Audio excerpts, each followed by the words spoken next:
मैं मीना प्रवेश चौहान आपका स्वागत करती हूं आपके अपने YouTube चैनल कविता संग्रह में। आप सभी को हरितालिका तीज की हार्दिक शुभकामनाएं। आज की इस वीडियो में हम सुनेंगे हरितालिका तीज की व्रत कथा। तो चलिए शुरू करते हैं। भगवान शिव ने पार्वती जी को उनके पूर्व जन्म के बारे में याद दिलाने के लिए यह सुनाई थी। हरियाली तीज व्रत कथा इस प्रकार है।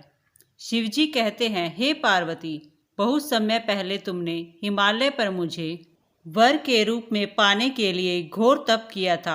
इस दौरान तुमने अन्न जल त्याग कर सूखे पत्ते चबाकर दिन व्यतीत किए थे। किसी भी मौसम की परवाह किए बिना तुमने निरंतर तप किया।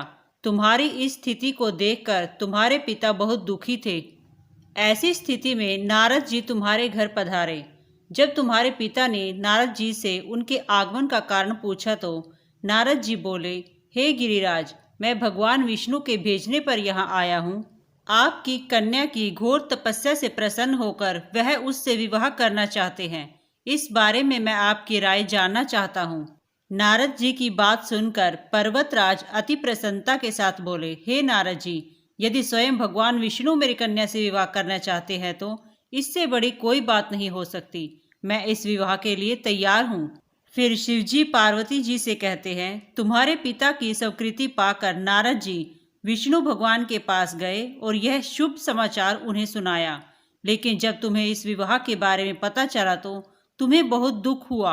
तुम मुझे यानी कैलाशपति शिव को मन से अपना पति मान चुकी थी। तुमने अपने व्याकुल मन की बात अपनी सहेली को बताई।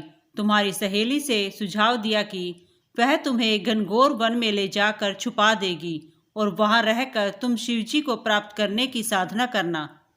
इसके बाद तुम्हारे पिता तुम्हें घर में न पाकर बड़े चिंतित और दुखी हुए। वह सोचने लगे कि यदि विष्णु जी बारात लेकर आ गए और तुम घर पर ना मिली तो क्या होगा। उन्होंने तुम्हारी खोज में धरती पाताल एक करवा दिए, लेकिन तुम ना मिली। तुम वन में एक गुफा के भीतर मेरी आराधना में लीन थी।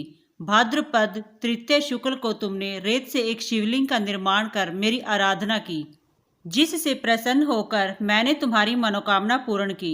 इसके बाद तुमने अपने पिता से कहा कि पिताजी, मैंने अपने जीवन का लंबा समय भगवान शिव की तपस्या में बिताया है और भगवान शिव ने मेरी तपस्या से प्रसन्न होकर मुझे स्वीकार भी कर लिया है।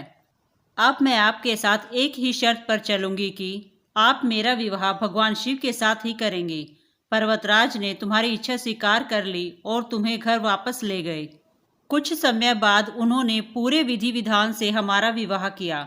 भगवान शिव ने इसके बाद कहा कि हे पार्वती, तृतीया को तुमने मेरी आराधना करके जो व्रत किया था उसी के परिणाम स्वरूप हम दोनों का विवाह संभव हो सका। इस व्रत का महत्व यह है कि मैं इस व्रत को पूर्ण निष्ठा से करने वाली प्रत्येक स्त्री को मनवांछित फल देता हूँ। भगवान शिव ने पार्वती जी से कहा कि जो भी स्त्री इस व्रत को पूर्ण श्रद्धा से करेगी उसे तुम्हारी तरह अचल सुहाग प्राप्त होगा। इस वीडियो में बस इतना ही। आशा करती हूँ कि आपको ये वीडियो पसंद आई होगी। धन्यवाद।